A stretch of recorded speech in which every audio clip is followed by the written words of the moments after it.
Done.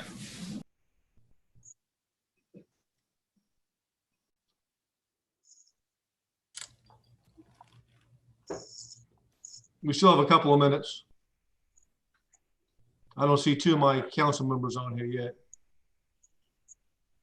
Bethany, are you in control of this board or Jennifer Cook? Jennifer is the host. You the hostess? Jennifer is. Okay. Peter, I'm here. I'm just finishing up some lunch. I will start my video after I clean up after myself. Good idea. Use a napkin.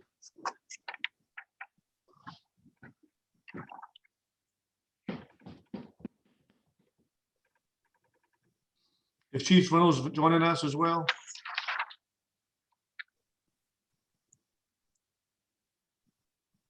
He's joining now. Okay. So we're missing Sheely and Saccharin. Yes. Actually, I think Councilmember Shealy's just about to sign on. Okay. I see Susan's with us. Good afternoon, everybody. Good afternoon, Susan. Hi, Ms. Cofield. Good afternoon. And we're waiting for the mayor as well.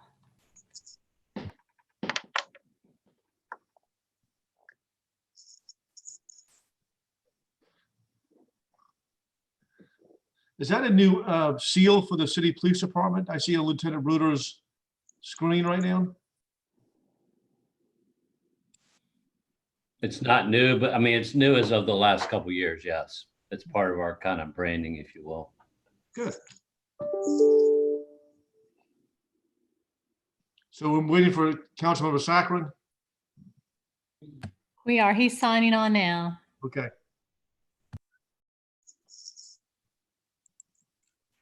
Jennifer, can you hear me okay? I can. Okay, good. I had some new Bluetooth stuff that was messing up everything the other day, but I've got it all turned off. So just wanted to make sure. Thanks. So we're just waiting for the mayor, I believe, correct? Yes, sir.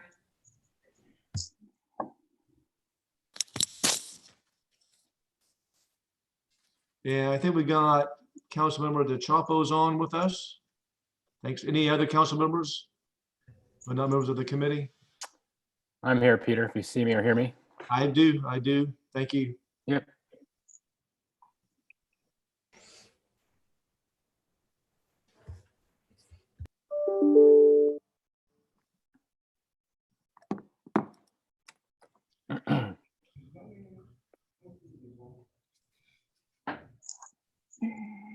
Hello, Mr. Chairman. Oh, Mayor. How's everybody? Hope We're y'all all good.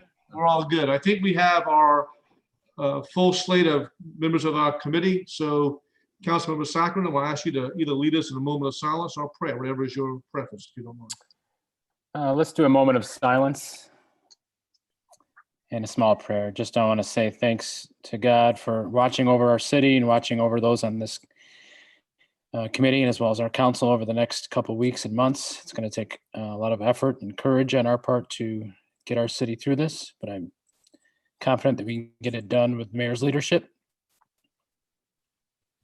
And with that, I ask you to bless us in your name. Amen. Amen.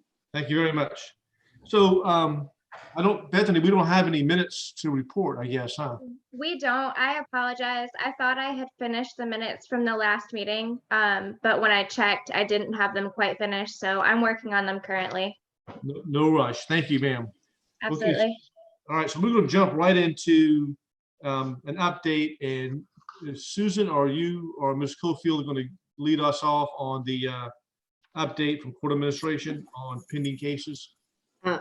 Lakeisha is going to handle that. I think she's also prepared to just give you first a little brief summary of what actually is transpiring in the court these days, pursuant to the guidelines of Justice Beatty, if you'd like to hear that first. That'd be a great idea. Thank you.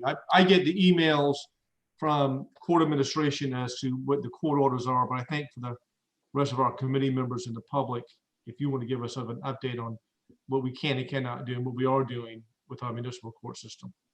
Okay, good afternoon, Mayor, Council, and all other Public Safety Committee members.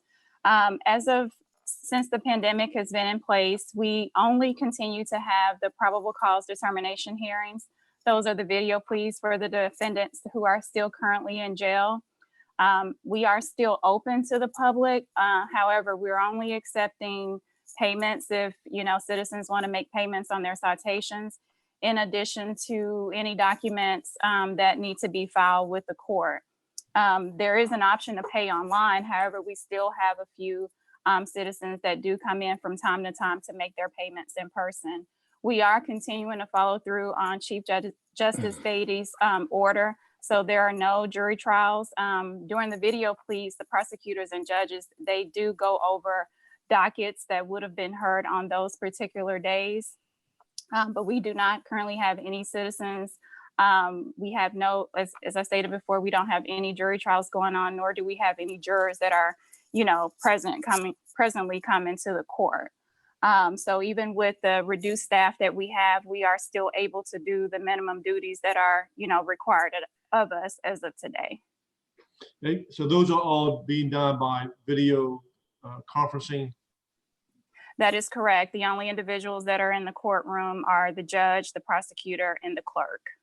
Okay, so the defendant or the defendant with his defense lawyers are doing it remotely?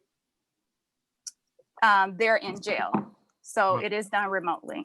Okay, all right. And if they have a defense lawyer, is that defense lawyer in the courtroom as well? They could be present if need, yes, if they had an attorney. So we're only just doing jail-related cases, correct? That is correct. Good. And that seems to be working out okay? Yes, it does. Good. Anybody have any questions on just that limited part of what I asked for regarding how we're handling jury and non-jury matters? The Chief Justice of the State Supreme Court has issued very specific guidelines on how court cases can be handled. As Ms. Cofield mentioned earlier, there's been absolutely no jury trials anywhere in the state of South Carolina, and that's been true on the state and federal level. And so the courts have been trying to restrict to have just a minimum, bare bones minimum of cases being resolved. And I think we're just trying to handle those that are in detention cases right now.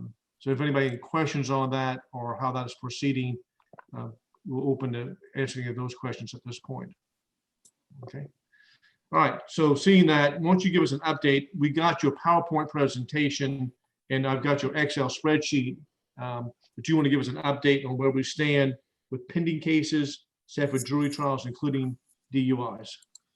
Yes, as of April 17th, where we are, there are currently 150 DUI pending jury trials and 195 non-DUI jury trials, jury cases, which totals 345 cases for non-DUI. Okay. For non-DUI So and where DUI. where were we at the last time we met concerning the questions we had about these numbers? Initially, when we met on October 18th, the report, which was effective from August 7th, 2019, there were approximately 396 defendants with jury trial cases pending, and there were a total of 542 cases pending. And of those 542, there were 167 DUI jury trial cases pending. And at that meeting, it was asked of us to provide a breakdown of those cases and where we were. So we followed up about a month later about 2 months later on November 15th, which I can provide you with those numbers as well. As of November 15, 2019, there were approximately 398 defendants with pending jury trial cases, a total of 450 cases, and then there were a total of 183 pending DUI jury trials. So essentially, we've gone from 183 DUI down to 150. We've have scaled that back by 33 cases. That is correct.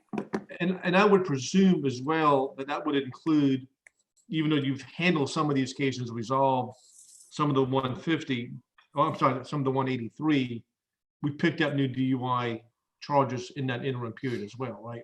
Yes, we have. And since the pandemic, there are a few cases that do still need to be scheduled that have not been scheduled as of yet.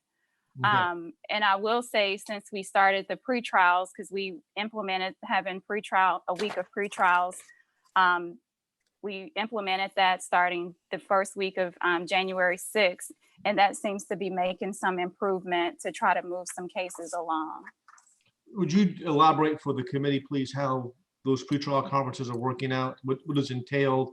How often do you all meet? How are they handled by one particular judge? Just give us sort of a bare bones report on that, please. The pre-trials are held they're held once a month. I apologize. Hold on one second. They are held once a month. So if there are some pre-trials that are, say, scheduled for the first week of January, where, say, the prosecutor and the defense attorney can't come to a resolution, they have the pre-trial week to try to resolve a case without it actually going to jury trial. So the case has an opportunity to be resolved during that week, but if it's not, it ends up being continued to the very next month. But the way that we did the schedule for this year is whatever judge is on for the pre-trial week, that same judge will hear those cases for the next month during the jury trial week if the case is not resolved during the pre-trial. So they're held for the entire week, and you just roll them over month to month until somehow they're resolved. That is correct. Do you have any numbers on how many cases have been resolved by pretrial conferences?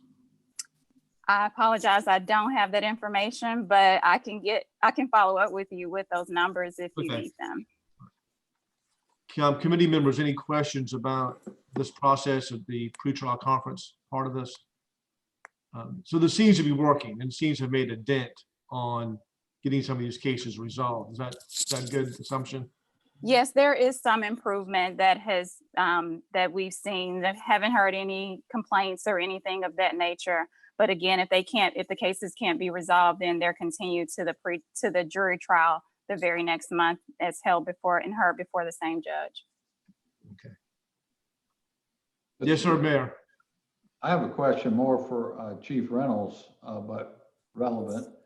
I'm just curious, over the last month, 6 weeks, as we've had our stay-at-home order in place, has the number of new cases for DUI been reduced? I would expect so, but maybe not. Maybe we don't have the stats in on that yet. I can tell you anecdotally, I can't tell you the number of cases, but I think it's been reduced significantly with the restaurants closed, with the number of vehicles. I'd say 75% of our vehicular traffic is disappeared during a lot of the times when we would be doing our DUI enforcement.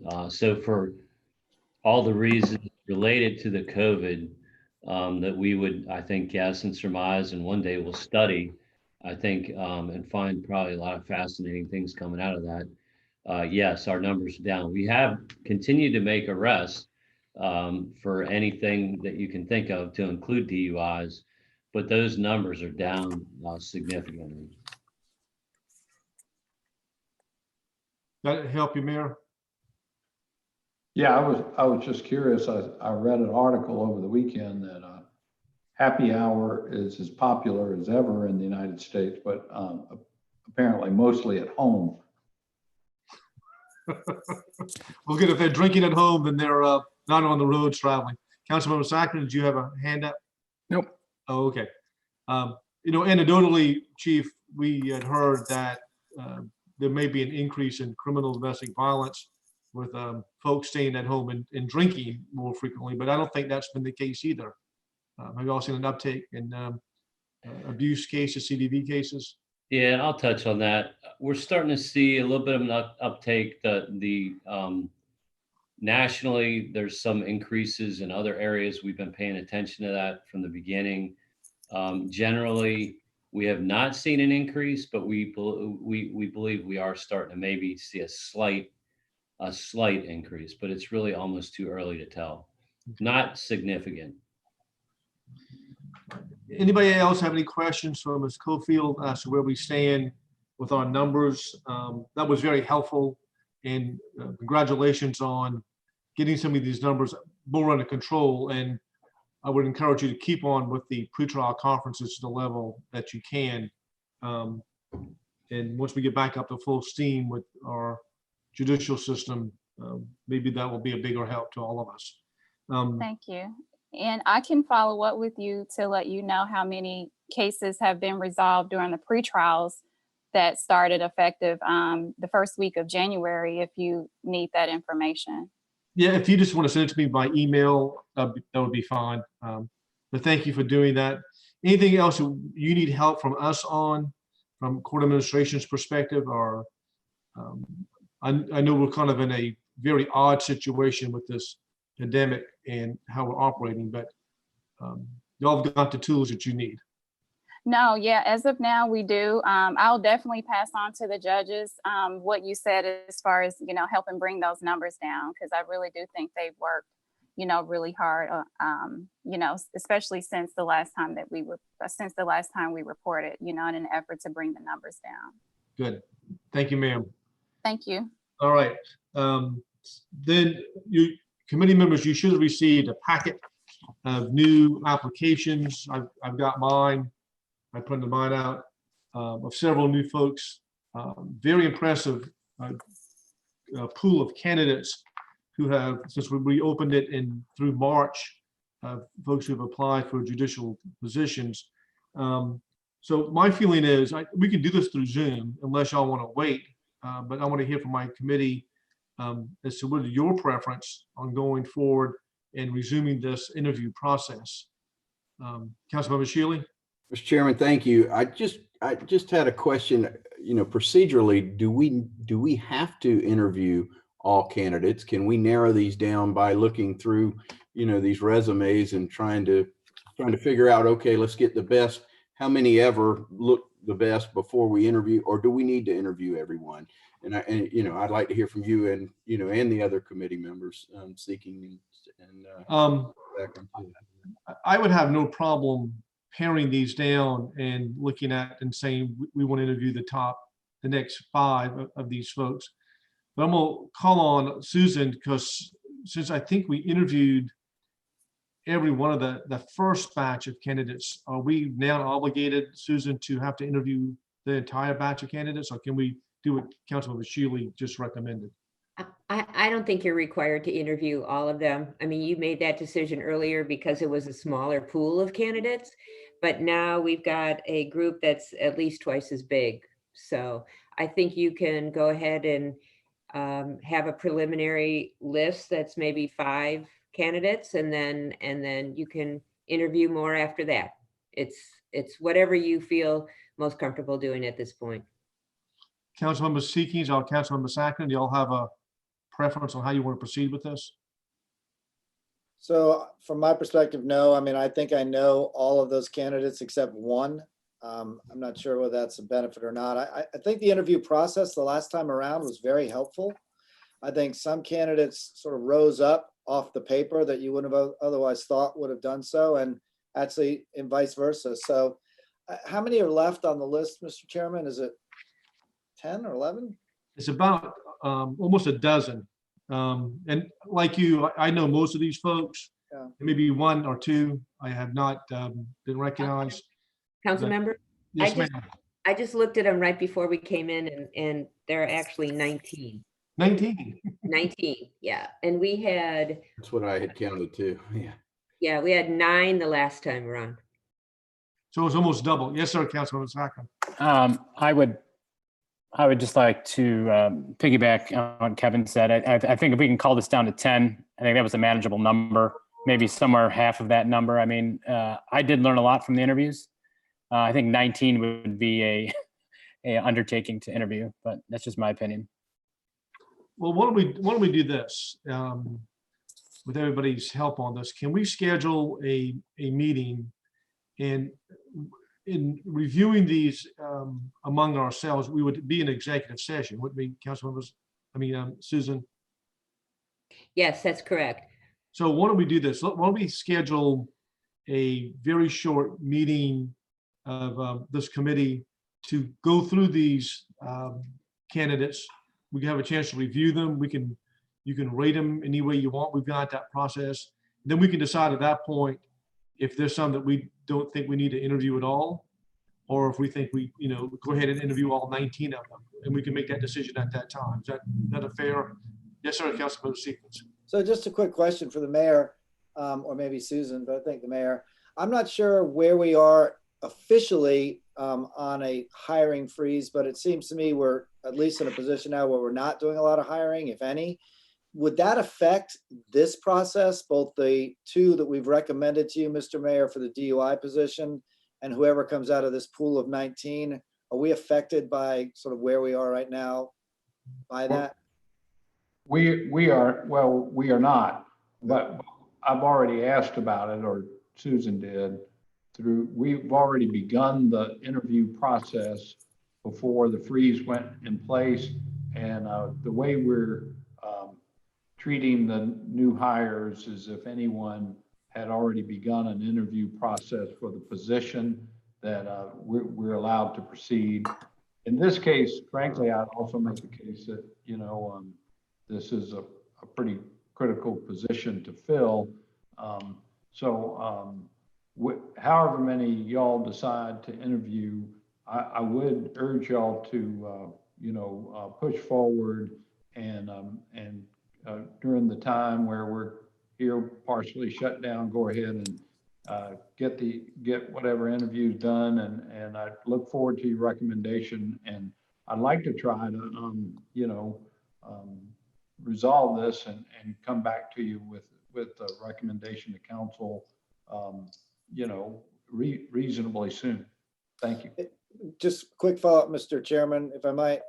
Yes, sir. Mr. Mayor, is it your intention to bring both positions at the same time and not split them up? Correct. At this point, since we waited to have the extra applicants come in, both the part-time prosecutor for DUI and the two judge positions, I'd like to bring all three forward at the same time.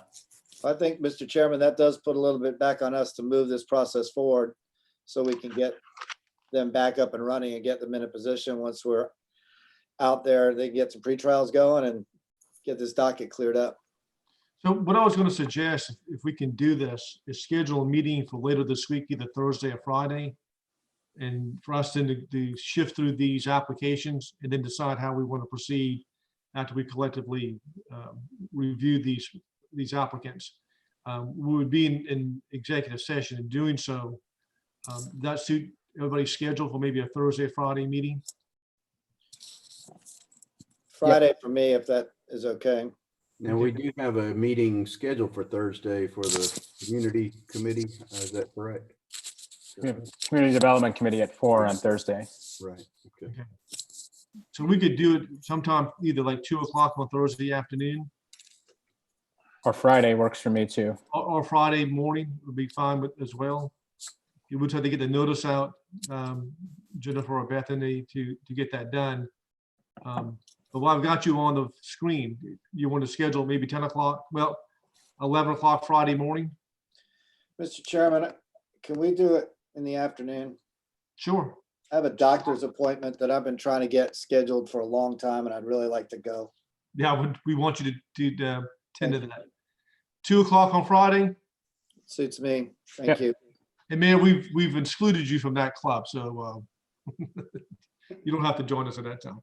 All right, so Bethany or Jennifer, 2 o'clock Friday, and we would start the committee, then go into executive session. So I'll leave it up to y'all to tell us how we can do that. If we could still do the Zoom process, that's much more helpful than us just being on the phone, if that's possible. Okay, we'll get with Tracy and get it worked out for you. Okay, but 2 o'clock Friday is what I wrote down. Okay. Thank you so much. All right. Councilmember, this is Susan. Could I just add one thing? In the information that I sent to everybody, the job posting was included in that email. And so it might be helpful when going through these applications that the committee members take a look at the postings, because there are some minimum job qualifications there.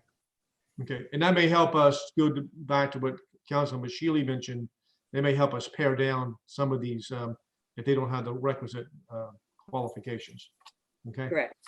All right, so we'll plan on that on Friday. Thank you all. Then we can, from that point, then we can decide how we want to proceed with the actual interview process. Okay.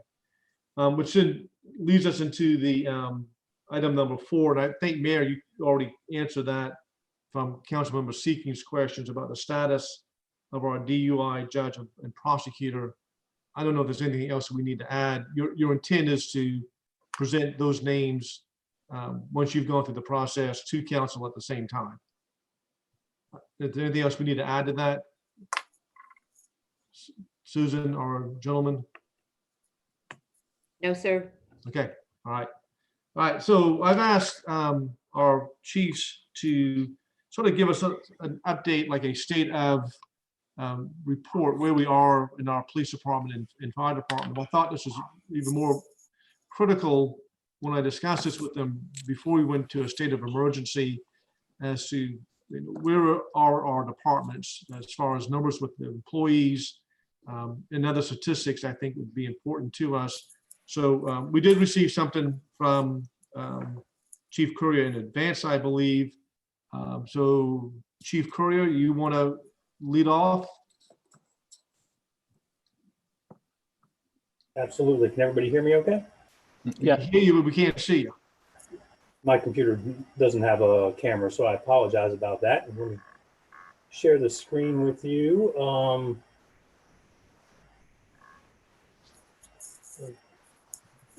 Can everybody see the PowerPoint?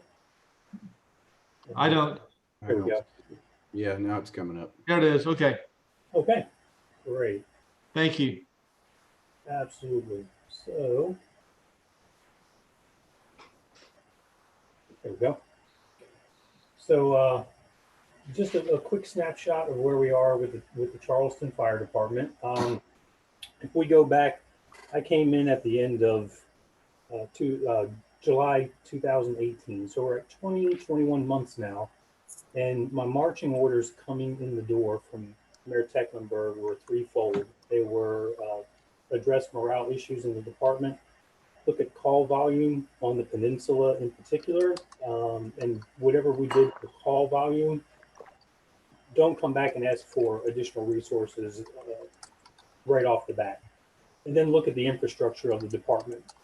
So before I go any further, I do have to say, with this slide in particular, we've got a couple of things going on here. And the Charleston Fire Department, with all the good things that are going on and all the things that we need to work on, it all comes down to people and relationships. And that's what we have found. So from having our personnel come in for a holiday meal to softball games, you look in the bottom right corner and the picture of Chief Reynolds and me, you know, it comes down to how we treat people and how we relate to people. And just addressing those two things has really put us on a good path.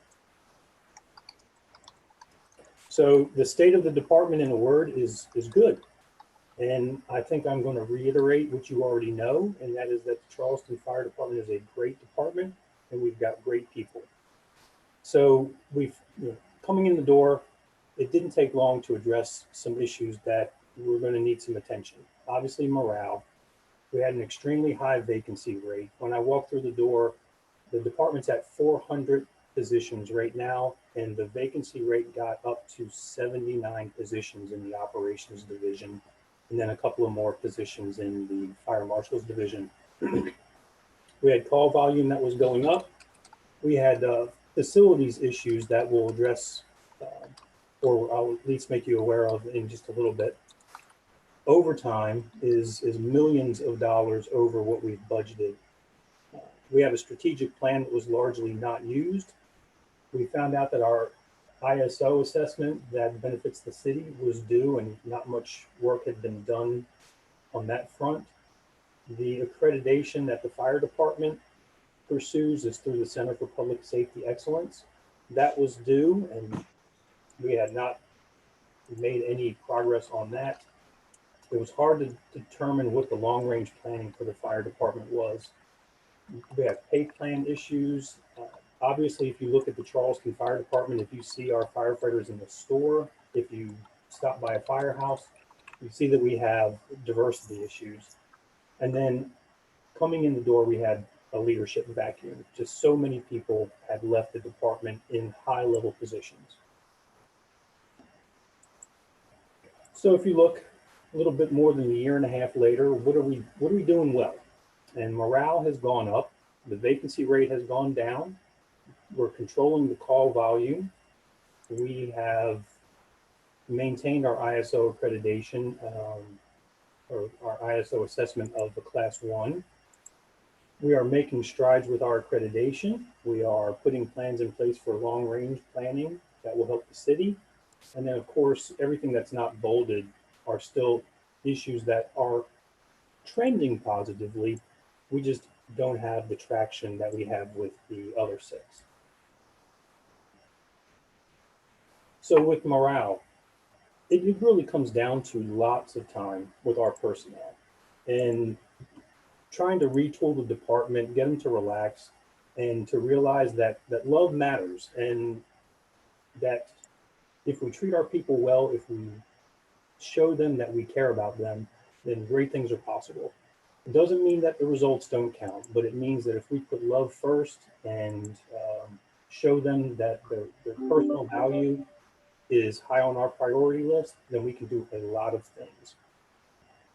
We have adopted a culture of the saying failure isn't final. Now, of course, we want them to stay away from critical failures, but the way we learn things is by trial and error. And if you're so worried that when you get to the error part that you're going to get in trouble, then you're never going to try. So we've retooled that. We put out lots of communication, and we try to make sure that it's open, honest, and transparent. And I keep telling our firefighters that 98% of what goes on in Charleston Fire Department and the city of Charleston is open for discussion. And they obviously realize that there are some things that we can't talk about. We're trying to build a trusting culture, and all the science that I've looked at indicates that to change a culture in an organization, it takes 3 to 5 years of constant effort without a catastrophic event. So we are trying to build a trusting culture. We're listening to concerns, we're acting on them, but you can't get past the fact that face time is important, and we have to be out in front of our people. We have to meet with them. We have to talk to them. Getting into some of the metrics, looking at our operations vacancy rate, these are the firefighters in the stations. When I came through the door, July 30th of 2018, we had 74 vacancies in the operations division. That got up to a high of 79. So in the last 20 months, we've hired 77 people. 63 of those people have graduated the fire academy and are now in the fire stations. Our vacancy rate has dropped from 21% to just over 9% in the operations division. We've retooled our EMS responses, which has greatly controlled our call volume. In 2018, we were going to every medical call that was coming into the 911 center. Basically, we went through, we looked at the calls that were coming in, and we identified calls that were strictly life-threatening in nature. We're talking cardiac arrests, respiratory arrests, gunshots, pregnancy calls. And now we go on those. We don't go on things like a possible broken arm unless EMS calls us, or unless it's projected that the medic unit is going to be more than 10 minutes out from the scene. We projected a 17% call volume reduction with that, and it's turned out to be 16%. So our call volumes have been escalating at slightly more than 5% a year. So that really reset us for about 3 years.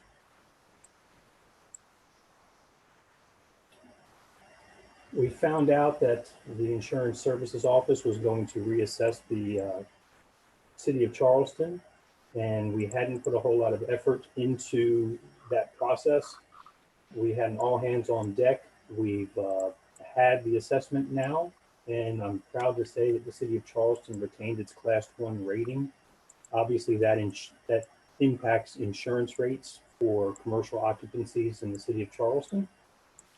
Three main criteria that were evaluated were emergency dispatching, water distribution, and fire protection.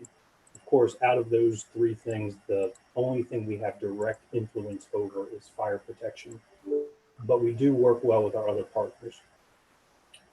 The accreditation that the fire department maintains is through the Center for Public Safety Excellence.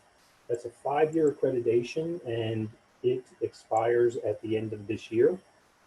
We also found that coming in the door, the fire department had not paid a lot of attention to the accreditation process, so we had another all hands on deck for a couple of months. I'm happy to say that we submitted our documents just a couple of weeks ago. We were slated to go before the commission in August of this year, but due to COVID-19, we've been pushed to March 2021. That won't have any impact on our current accreditation. Talking about long-term planning, one of the things that I found difficult was looking for long-range plans for the fire department. Basically, if BFRC came to us and asked us what the fire department had on tap or what the fire department's needs were in, just picking a year, 2025, I couldn't put my hands on a document that spelled out what we needed to do and how much we thought it was going to cost. So currently, we're engaged in a process to forecast our planning needs, or planning to forecast our needs for at least 10 or 15 years. And that's going to be a living document. And as we progress through the document, we'll add years onto it. But our intent there is to be able to communicate anything to BFRC that's going to have a financial impact. But then also, if council or the mayor has any questions about the direction of the fire department, we should be able to pull out a document in any given year and show you what's going on. A tangible example of that was in 2019, where we took a nebulous apparatus replacement plan and we formalized it. We presented it to Amy Wharton, and now that is the driving document that indicates when apparatus in the city of Charleston needs to be replaced and what the projected cost is. Again, just a planning tool. So what still needs to happen? We have to control overtime costs. We found out last year in looking at the metrics of the department and actually trying to track what is important to us. We found that overtime was running rampant and there wasn't a really good method to track what was going on. So in 2020, we have put the tracking mechanisms in place. I can now, with a little bit of effort, tell you exactly where our overtime dollars are being spent. Overtime will partly resolve itself as our staffing levels continue to improve. But what we have found is that there's a state mandate that indicates that for every firefighter that we have receiving training, actually for every 5 firefighters that are receiving training, we have to have one state certified instructor with them. So obviously with that ratio, it drives our overtime cost up as we continue to bring firefighters out of the operations division into the training division, pay them an overtime rate to provide the training for our personnel. So we're working on that. Looking at our strategic plan, our current strategic plan goes through the end of next year. But what we have found is that there's just too much information in the plan. There are 7 or 8 goals in the plan, each with probably 5 sub goals. And it's just way, way too much information. So what we are doing is engaging in a new planning process aimed at streamlining the strategic plan for the fire department in years to come. What we want to do is we want to make sure we boil it down to the things that really determine our success. Knowing that there's a lot of things that we do that are important, but don't directly influence our success. So we're going to boil that down. As an example of that, the department has settled on 2 outward what we call wildly important goals. And these are concepts that are in a book called The Four Disciplines of Execution. And we rolled that out in the fire department. But basically what it does is it says you've got everything that goes on in your day and everything that keeps you from being productive. But if you could carve out time to just do one or two things that would determine your success as an organization, what would they be? So for the Charleston Fire Department, as it relates to the community, we have settled on these 2 points, and it's to increase our community involvement from 10% of the population to 25% of the population by the end of next year. And then to increase our good infrastructure from 43% to 71% by the end of 2024. And as a driver of that, every week we have quick meetings with our leadership team to report out on those very specific items. And I'm happy to say, at least on the community involvement front, we're making strides. We still have some work to do with the infrastructure. Our pay plan, it's quite frankly, it's largely unpopular with the firefighters. Evidently, there was no involvement from the firefighters in its development. I've spoken to Kate Cross and Amy Wharton about the plan. Each of them indicated that they thought from the outset that it was probably not a good plan to roll out to the fire department, knowing a new fire chief was going to come into the organization. So just in a very high level, we have an agreement to start looking at that plan to see if we can do anything different, if not with dollars, then with the structure to move people through the plan. Right now, what we find is that pay increases are given at certain intervals. So what our firefighters do is they delay their certifications that they need in order to get the pay raise. So we'll retool that and we'll work with HR and BFRC and the mayor to see if we can come up with something that's a little more palatable, knowing that this economic climate that we're in probably demands more structural changes than dollar changes. So then we get to leadership vacuum. When I came into the department a little more than a year and a half ago, obviously I was new. We had no deputy chiefs, which is the next level down from me. And we had vacancies at the assistant chief level. So in the past 20 months, we've promoted 3 deputy chiefs and 4 assistant chiefs. I've got 1 more assistant chief to go. But obviously what that creates for us is this leadership vacuum where we have so many people trying to learn the current job that they're in without the benefit of a tenured person being able to show that person the ropes. And that's a little difficult for us. So internally, one of the greatest needs that we have is leadership development.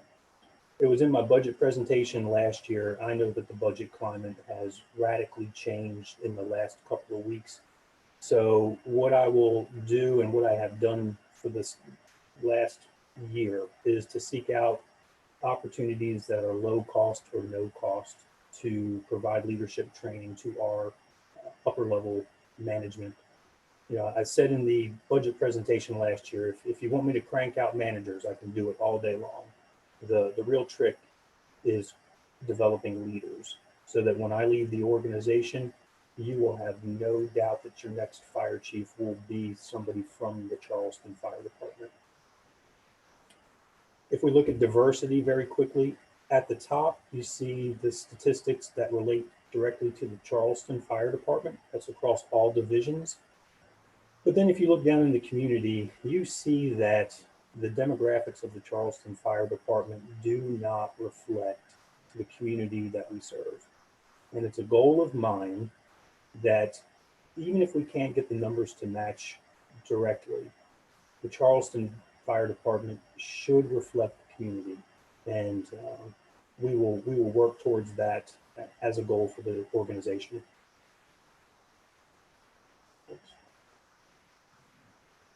So again, what still needs to happen? Facilities. The Charleston Fire Department will eventually lose its facilities on Milford Street. That's where our training complex is. That's where the logistics shop is, and then the repair shop for our apparatus.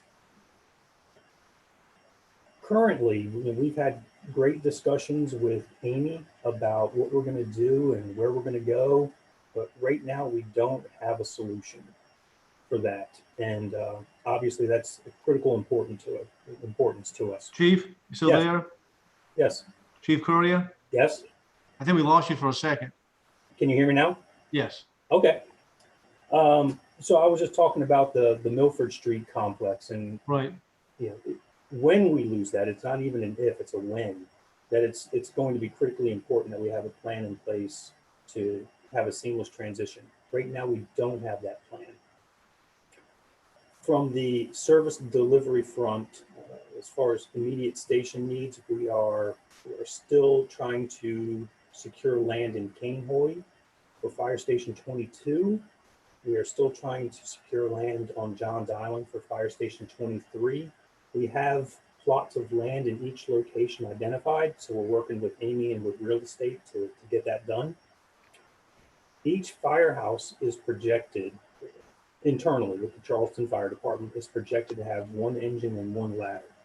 That would drive 30 personnel in each facility. In rough dollar numbers, that's $2 million in salary per facility. And I think that's important as we plan out the future. It's important for everybody to know that. So one of the charges that Mayor Tecklenburg gave me coming in the door was to look at the facilities that the Charleston Fire Department has and develop some type of a plan to move us past what you see on the screen right now and get us into something probably a little better for the firefighters, for lack of a better term. So we have internally, we've scored our facilities and we have determined by our own metrics that 43% of our facilities meet livable standards. We're trying to get that to 71%. So I just picked out a couple of examples to show you what we're talking about. So this is fire station number 10. It's right off Savannah Highway on Nicholson Drive. And you start to see, just common things coming up. You start to see deterioration in the bathrooms. You start to see the state of the furniture. Fire station 15 on Cumming Street. Of interest to this one, you see that one, there's two pictures in the middle. That's the apparatus floor where one of our ladder trucks sits. And you see a big metal plate, and that metal plate covers a hole in the floor. So money has been appropriated this year to fix the hole in the floor. But what they have found is under the firehouse, it's a bunch of debris that was knocked down after the earthquake in the 1800s. So the repair is probably a little more complex than anybody thought. If you look at the picture on the right, you see right here, you start to see a little bit of sunlight coming through the bricks. Just things for us to pay attention to. Fire Station 16 on Ashley Hall Plantation Drive. I think by even Parks assessment, we're going to put a little Band-Aid on this firehouse. It's going to undergo a little bit of a facelift, but the facelift is only going to enable us to stay in the structure for a couple of more years. I think if we look at 10 years down the road, we will have to be out of this facility. And Parks and Planning have both indicated to us that with the current stormwater regulations, we can't knock this firehouse down and build a new firehouse on the same location.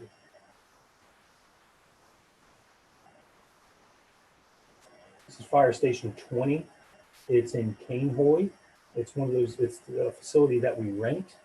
And, of particular interest, just to sort of point out this firehouse and the state that it's in. I have to say, full transparency, we're trying to secure land for a new Fire Station 20. But if you look at the picture on the right, you see it's just a shower stall, but you see a discoloration to the left of the drain. And that was a hole that was in the shower, and it was draining directly into the crawl space of the structure.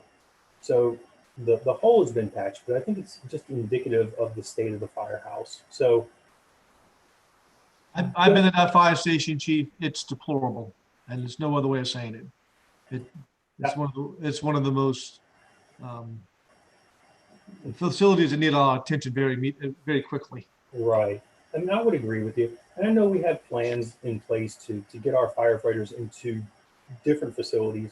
It's just, if we're talking about the state of the department and what's going well and what needs to improve, this is one of those things that obviously needs to improve. So, with all that, I do have to say there are plenty of good things occurring. You know, we put out fires really, really well. And that seems like a very simple statement, but there's a lot that goes into how we do our jobs. And I've only been here 20 months. I've got to say, for whatever issues anybody had with leadership before I got here, putting out fires and doing well at emergencies doesn't happen by accident. So things were going well before I got here. It's just my job to improve on them. Obviously, our Marine division is doing well. You look at the bottom left of the slide, and Fire Station 11 is coming along. You look over to the right at the top, that's some of our recruits that just recently graduated.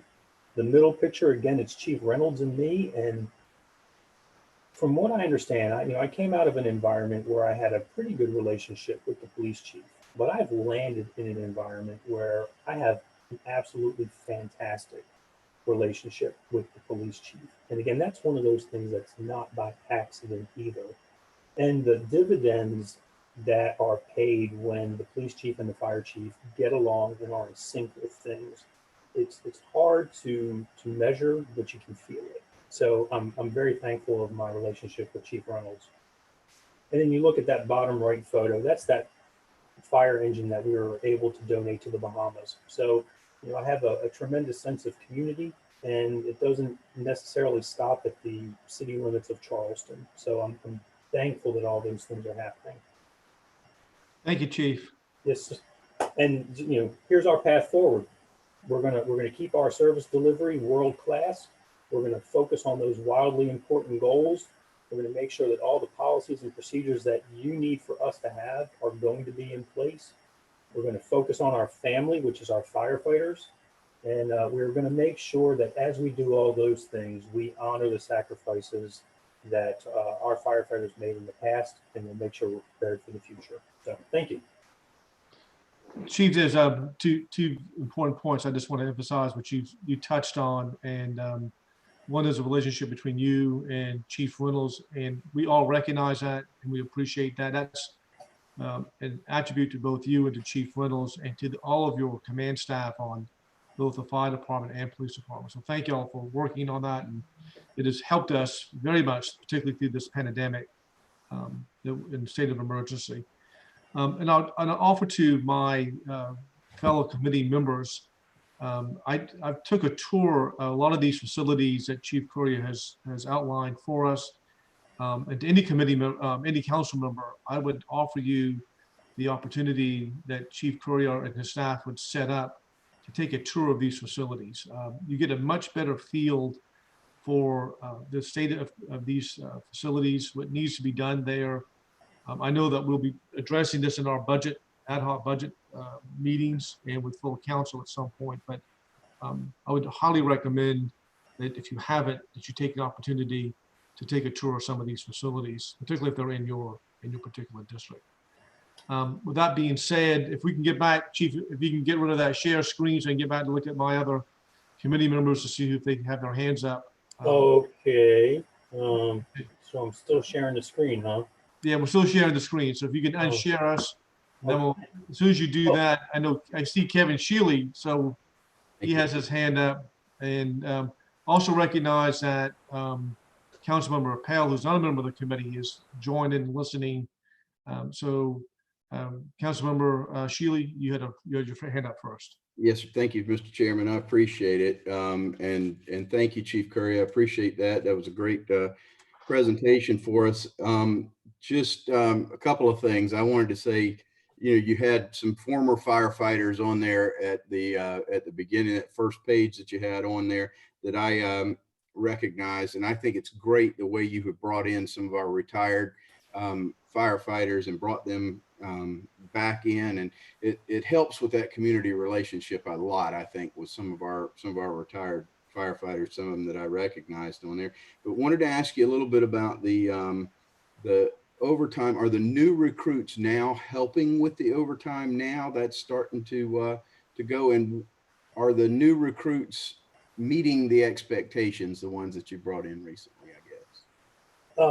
The new recruits are meeting our expectations, and they are helping with the overtime. The big issue for us right now related to overtime is the fact that just in any given day, all the training that a firefighter needs to maintain his or her certifications requires us to hire other firefighters on overtime to provide the training. So that's the main driver for us right now. So it's going to be a longer fix for that, but we'll start to figure that out.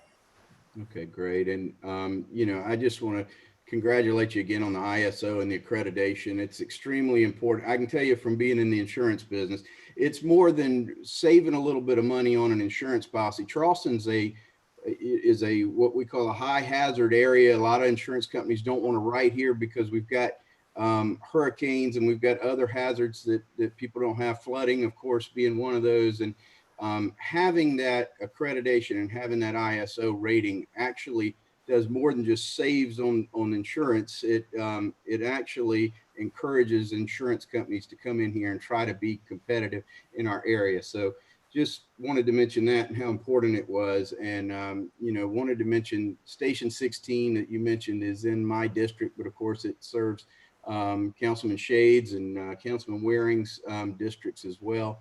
And, I know you said you were going to put a Band-Aid on it. It's got a couple of years, but it certainly needs our attention. And there is property available right there at that Ashley Hall Plantation Road and 61 that was an old dry cleaner. So just wanted to mention that as a possibility for real estate and for you, that I think it would be an easy move if we happen to get that, if it happened to be available when we're ready to move and it's reasonable. So absolutely. I think we're actually looking at that plot of land for future plans.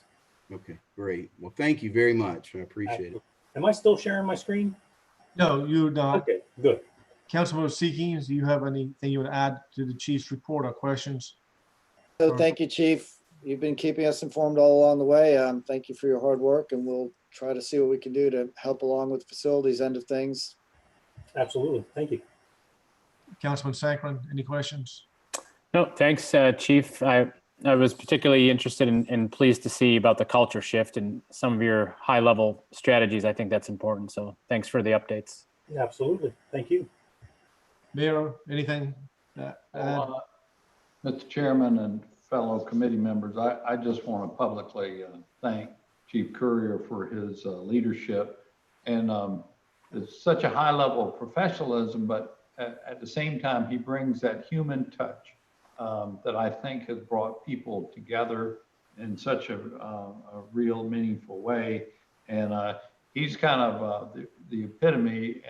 And I must say, I count Chief Reynolds in the same club of someone who truly likes to leave things better than they found it. And you can see it in the progress over the last year and a half, that he really has that spirit at heart, that he's going to leave this thing better than he found it. Thank you, Chief. Oh, absolutely. Thank you for the opportunity. Mayor, if I could just add on to what you just said, that back in January, my wife and I had a garage sale, and it was a miserable, rainy, cold day. And somehow Chief Courier knew we were having this garage sale and showed up with a dozen fresh donuts from Krispy Kreme. So it just very much reflects his humanity side, that he knew that we needed a little sugar push to get us through the morning. So thank you, Chief, for your service to our community and your friendship to all of us, and job well done. And thank you so much. And we're very lucky to have both you and Chief Reynolds on our team. With that being said, Chief Reynolds, it's up to you. You got the next pulpit right now.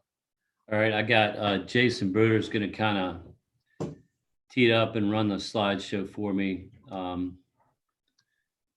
Everybody see that? It looks like you and Chief Curry are sharing some of the same photographs. Well, I have to confess, I stole some of the ideas from Dan, as I often do. So I think that what I would begin and end with, I think my presentation is going to be very similar in terms of collaboration, working together. And if you go to the next slide, it'll show, I think in our region, Mount Pleasant, North Charleston, the Sheriff's Department, Fire Rescue, Police, on the ground and on the waterways and in the training academy.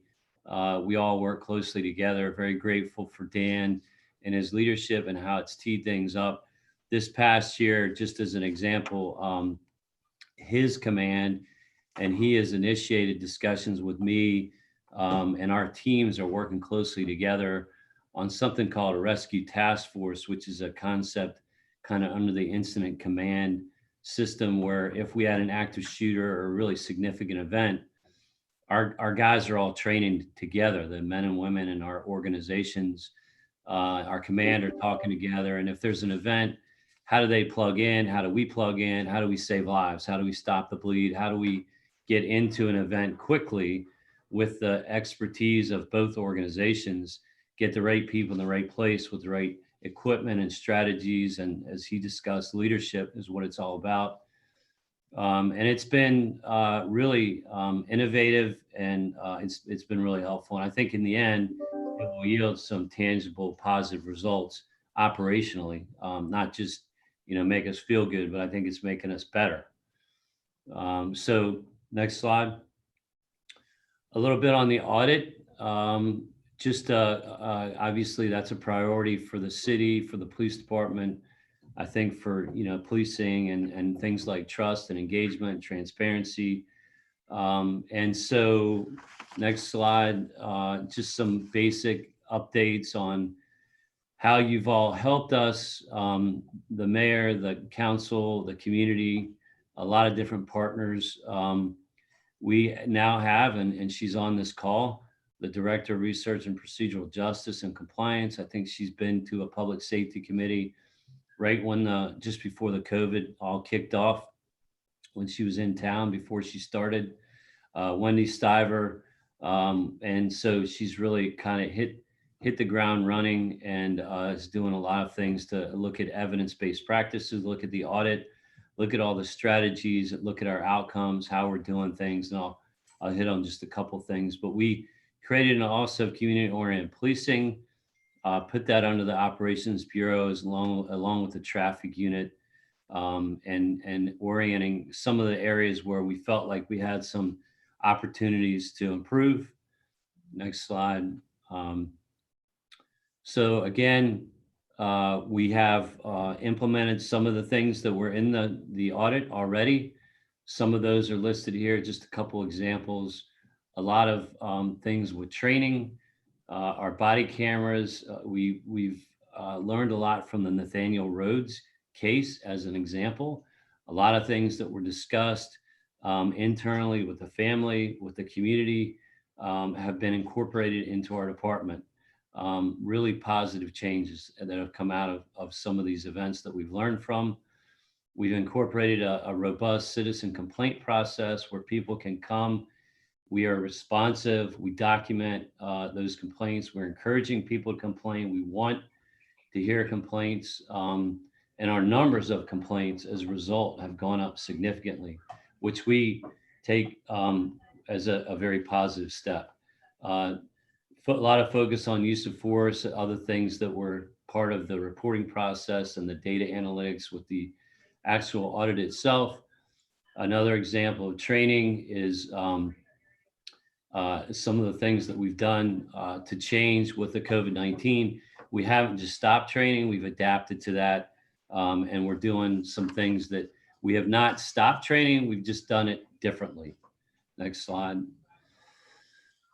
A big area of our development, our organizational development, if you will, our succession planning has been focused on accountability from the top down and the bottom up. And we've kind of breathed some new life into areas like our internal affairs division. And again, I kind of referenced the intake and feedback system, and some of those are positive compliments. We have a large number of compliments that come in that we also codify and document and track. And we have a compliance officer who is a part of our PSO and the internal affairs process, and actually doing audits of a variety of things throughout the department to make us better. And, you know, trust but verify a lot of the things that we've been talking about doing, measuring those, making sure that we're doing them where we're achieving the right outcomes. Next slide. A good example of our focus too that the audit hit on, which falls under training, which Chief Curia just mentioned. One of the things that I think is really one of the most important things that we can do as an organization is focus on leadership development.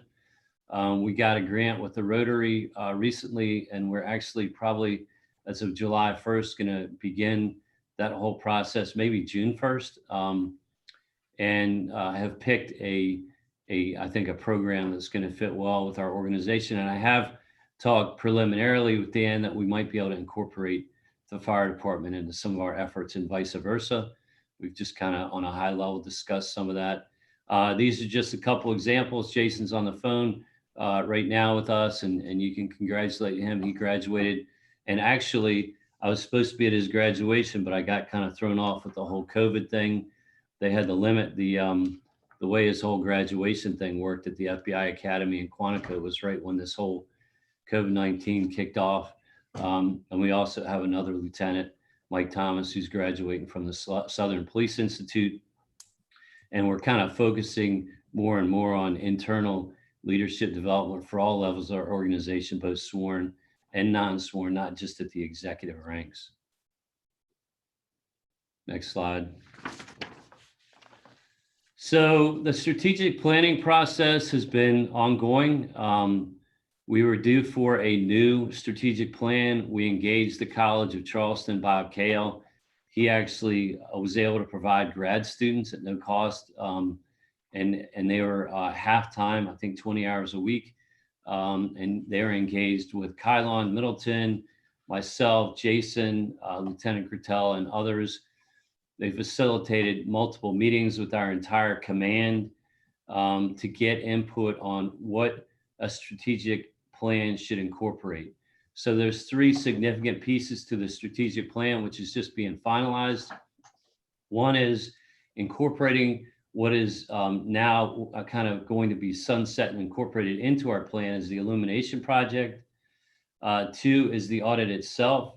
And 3 is our strategic plan. So that'll be all one singular document, and that'll be a significant driving force where the director of our procedural justice, Wendy Stiver, and those who have not heard about Wendy, let me just give you a little bit of background on her. She, just as she began here, she retired from a full career, 20 plus years in Dayton, Ohio. She was a major, she was the chief of staff. She was very instrumental in leading in their business district. Did a lot of outreach and community policing initiatives, has a pretty significant resume, and specifically has a lot of expertise in working with NIJ and working with the research community and working with major cities and PERF and other entities, and specifically in what we call researched and practitioners, kind of blending research with practitioners and developing evidence-based approaches to policing. So there's a lot of things that she's going to bring to the table to help us as we implement our strategic plan, which of course incorporates our audit. Next slide. Okay, this is just, again, the most important part of our organization, as Dan said, by far, is we got great organization because we have great people. Kind of exciting to see them in action. I get excited about it. I don't think I'll ever get tired of it. We have really amazing people. Next slide. So this slide and then the next one after this, our org chart has kind of changed from when I got here to this version. And then you can go to the next slide and you kind of see some things highlighted. Our community-oriented policing division, focusing a lot of time and effort on recruiting and traffic. And specifically, it sounds very simple, but saving lives, dealing with things like flooding, dealing with quality of life issues, complaints. Traffic is the #1 complaint in all of our communities. It's the top factor in loss of life. I'd say it's probably the #1 quality of life issue.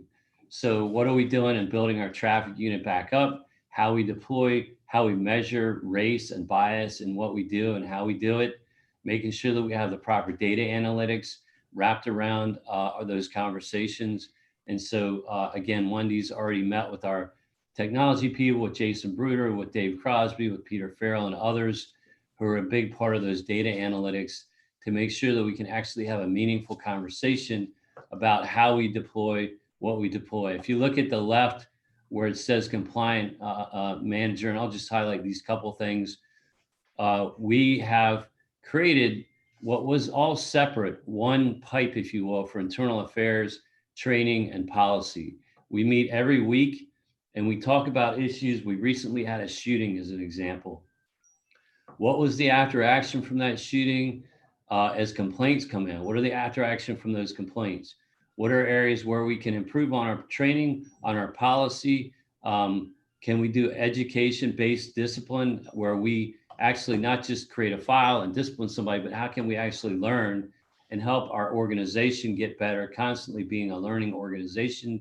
So instead of reacting, having a conversation every week about all of those types of things and incorporating those changes into constantly evolving policy, our training, and other things. Next slide.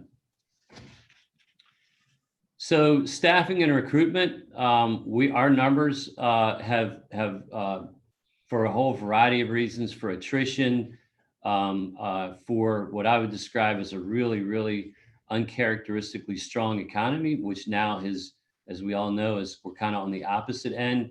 We really retooled all of our recruitment in social media and going to HBCUs, historically Black colleges, universities, in targeting, kind of rebranding, helping the people within our organization go back to their colleges, their institutions, and of course, working with all of our local entities like Citadel and a whole variety of other strategies.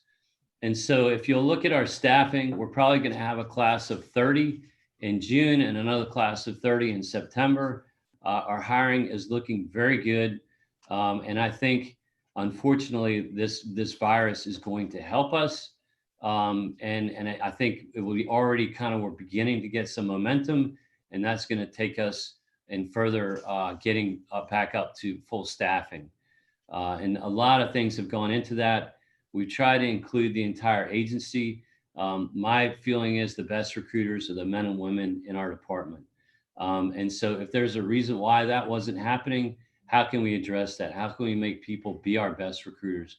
How can we reduce attrition?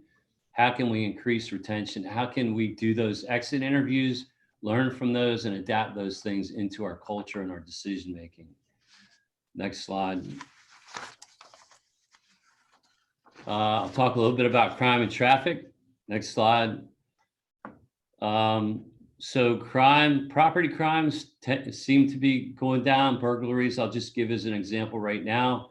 With everybody at home with the virus, there's a significant decrease in burglaries. I'll say what I think we all know, we've said this before, crime in the city of Charleston is relatively low. We have a very safe city, but we have to pay very close attention to these numbers. We really have done a lot with community engagement. We actually want to encourage reporting of crime. Crime is woefully underreported. And I'll just make a comment on what I think Councilmember Shea had asked me earlier about domestic violence. Are those up or down during this COVID? There's a lot of concern in the criminal justice community that those crimes will be underreported. So even though they may be down, it doesn't mean they actually are down.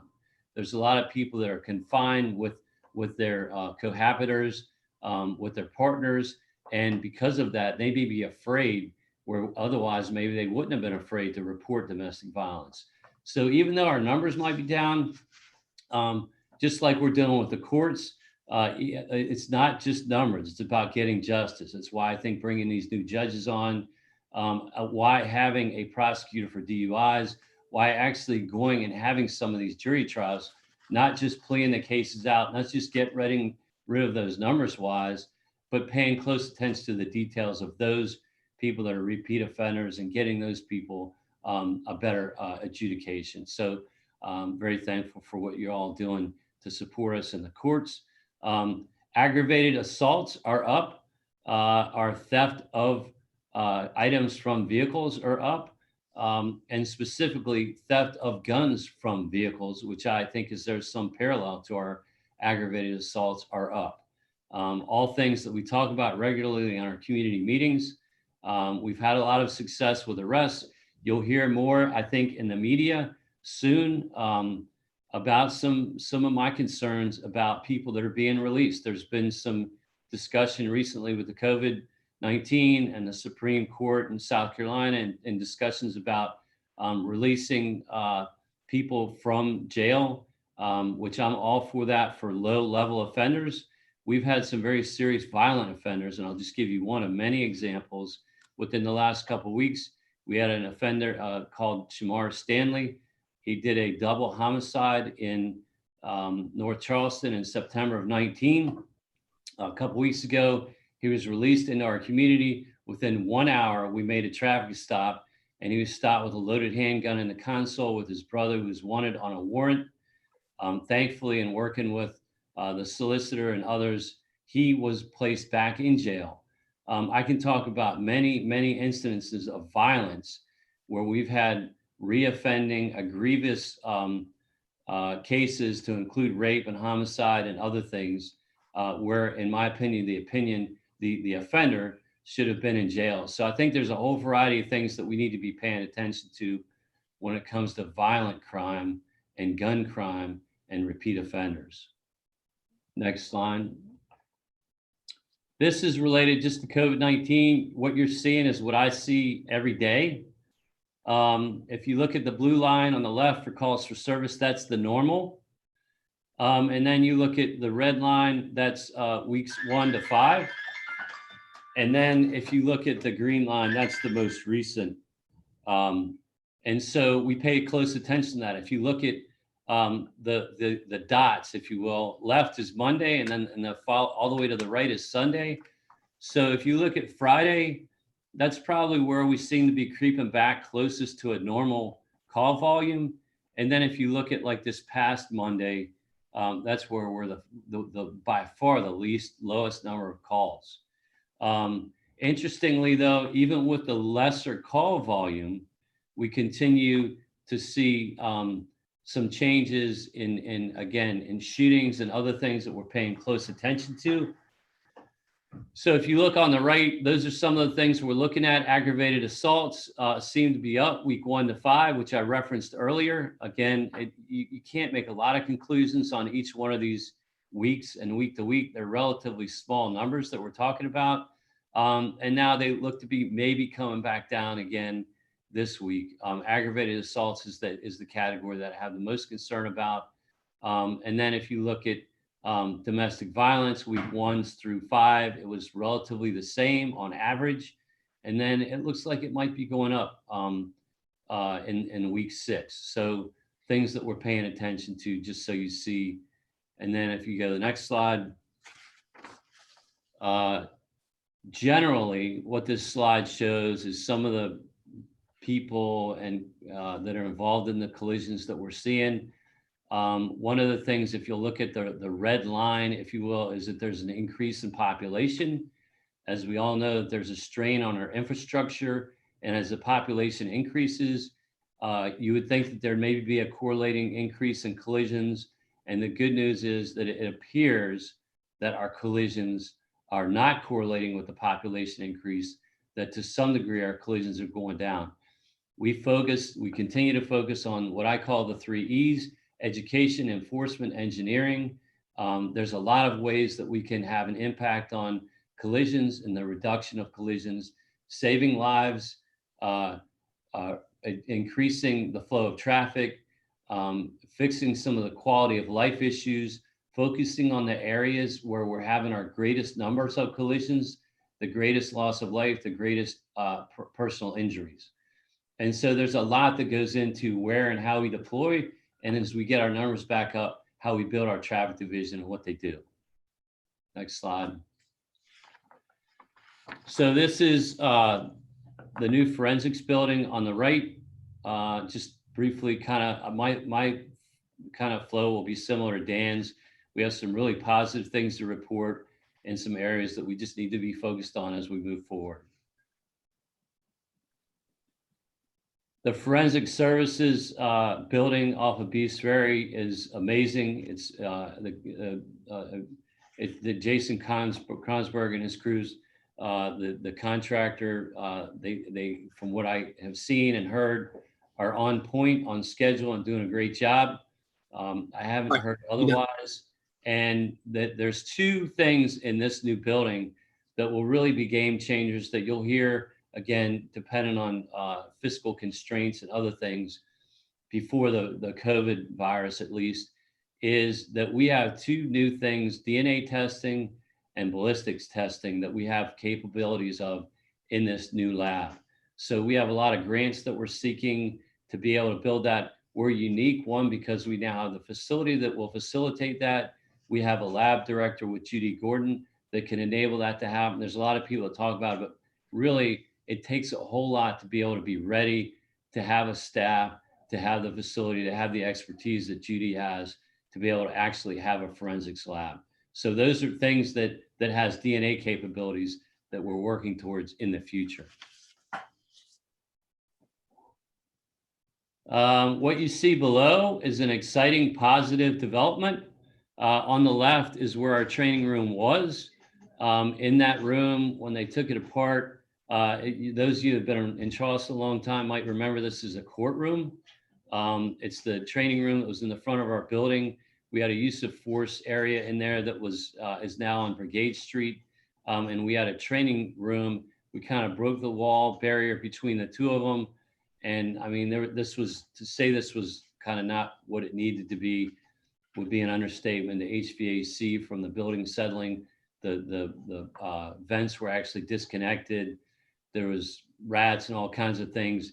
And here, if you look on the right, they've renovated the room, and we have a great facility, which we have a lot of federal funding where we can host HIDA training and a whole variety of other things. So it's a smart classroom that I think is really going to be of great value that we can use for a whole lot of different things. And we can benefit from funding that we couldn't necessarily previously benefit from. It's a smart classroom. And as we do Zoom and as we project training out to different locations, we have command meetings, we'll be able to facilitate that in a great way from that room. Again, as Dan said, Amy and others are working really hard on this issue. This is not new. There's a lot of, I think, progress being made behind the scenes. But this is our police fleet maintenance shop, which is we're on a month-to-month lease. Next slide. That's our radio division, kind of in a similar position. Next slide. Brigade Street, where our traffic division is. Next slide. And again, our headquarters building, which is about almost 50 years old, I believe. Next slide. Not quite built in the 1950s, Chief. I think it's closer to the 60s. Yeah. I don't remember it being constructed. Yeah, I think it's about 50 years old. So It is about 50 years old. Just as we continue to focus on Marine Patrol and training, our footprint as the port grows, our footprint on the expectations in the port. I have a good relationship with the CBP port director here, as well as Richard Quinn, as well as the outgoing commander of the Coast Guard, John Reed, and which, by the way, I think we're going to be hiring his son in the next academy class that starts in June. And so as the port grows, the expectation for us to handle something like an active shooter on a vessel on the water is significant. So as we continue to seek grants, which we've been very successful in, to get that footprint, it's something that we continue to focus on with our priorities and our training and our equipment, because those expectations are pretty significant from the Coast Guard, from Customs and Border Patrol, and with our partnering agencies. Next slide. And this is something that Dan and I've talked about with Amy and others, and regionally, and of course with the mayor. How can we actually create a capacity for some form of a training complex? I've been asked my opinion, can we do it with fire rescue? Absolutely. I think that's the right way to do it. That's been my experience. I think it would be very synergistic. I think it would make sense for a lot of reasons in terms of cost savings and efficiency. There's some things that we don't need in our academy that are very costly, i.e. a driver's training track, a big fancy range. I don't think we need those things. A building that we can even have just joint training in, where fire rescue can meet their needs. We can meet some of our basic needs. Those are some of the things that we're exploring, at least in terms of where would a site be, because whether it be for headquarters or training, at some point, it's analogous to me as with almost like musical chairs. The music's going to stop, and as the economy gets strong again and building continues, there's not going to be any space left for us to do some of these important things. So I mentioned some of the training that we're doing with the Rescue Task Force model, and fire rescue has been phenomenal in meeting and working closely with our command, with our tactical folks.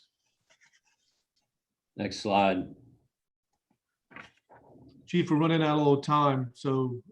Yep, that's it. You all have done a lot of support for us, and these are just some of the things that you helped us with.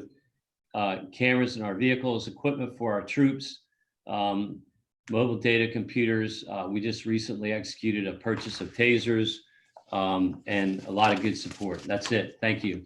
Chief, thank you so much.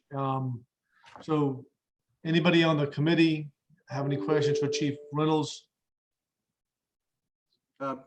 Yes, sir. Mr. Shealy. Yeah, thank you. Thank you. I wanted to congratulate Jason Bruder and Mike Thomas, obviously, too, and say thank you to the chief for bringing in Wendy Stiver. I mean, I think that's an excellent, excellent hire, and congratulations on that, and welcome her in. And you know, excited to have the training in forensics in my district. And just wanted to ask you, though, I haven't heard anything on the Citizens Police Advisory Group, or do we still have that? Are they still meeting, or is anything? Absolutely, we do. In fact, one of the things that Wendy has been tasked with, and she's working with Jason and Steve Rumlin, has been kind of our lead, is to work with the mayor's office, Mike Tito, in getting. It's been a struggle because the whole purpose of the council is independent from the police department. So we don't control the advisory council, and that's by design. If I did, I'd have my own people on there, and we'd have an efficient, great, ongoing. So one of the things that we've had to do is get membership kind of back to a full membership. The last meeting that we had where we went over the audit, I believe it was in January, we didn't even have a large enough people to have a query. So we have new people, new council members who've nominated new people. I know Jason did a lot of work and engagement with us on that, and others as well. So I think we're getting closer now, and that's going to be a big part of the audit process, where we're transparent about not just the audit, our strategic plan process, as we have events in the community, and talking about all those things, so we don't lose momentum. Okay, thank you for all you're doing, Chief. Thank you very much. Councilmember Seekings, any questions with Chief Reynolds? Chief, thank you for a very comprehensive update. You all have a big job out there, and we support you, and keep us updated. Thank you. Thanks. Councilmember Saccharin, any questions? just echo what everyone else is saying. Chief Reynolds, I just want to say personally, thank you for everything you're doing, your team's doing. Every time I have an issue, in particular District 3, you guys are responsive, and kudos to Captain Thompson. He got promoted, is that right? He did. Yeah. Yeah. He's taken over the Office of Community-Oriented Policing. Good. He's a great guy, and I appreciate him being in the community. Mayor, anything you want to add or ask? Well, thank you, Mr. Chairman. I just want to add my thanks to Chief Reynolds for his leadership as well. And another gentleman, as I mentioned before, who loves to leave things better than he found them, and he's definitely doing that. And we had a great department in it, and we're just making it better. So I would, Mr. Chairman, just we had another committee meeting set. Right, I know. You got the deputy clerk has given me the time indication. So yeah.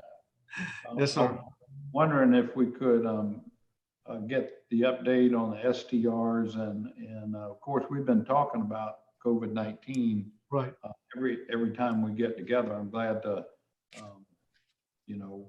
give any further update on that tomorrow. We'll be including that on the regular council agenda as well. Right. I'm wondering if we could move. We're planning on meeting at 2 o'clock on Friday. And Dan, I see your mug there. Can we switch your report till 2 o'clock on Friday?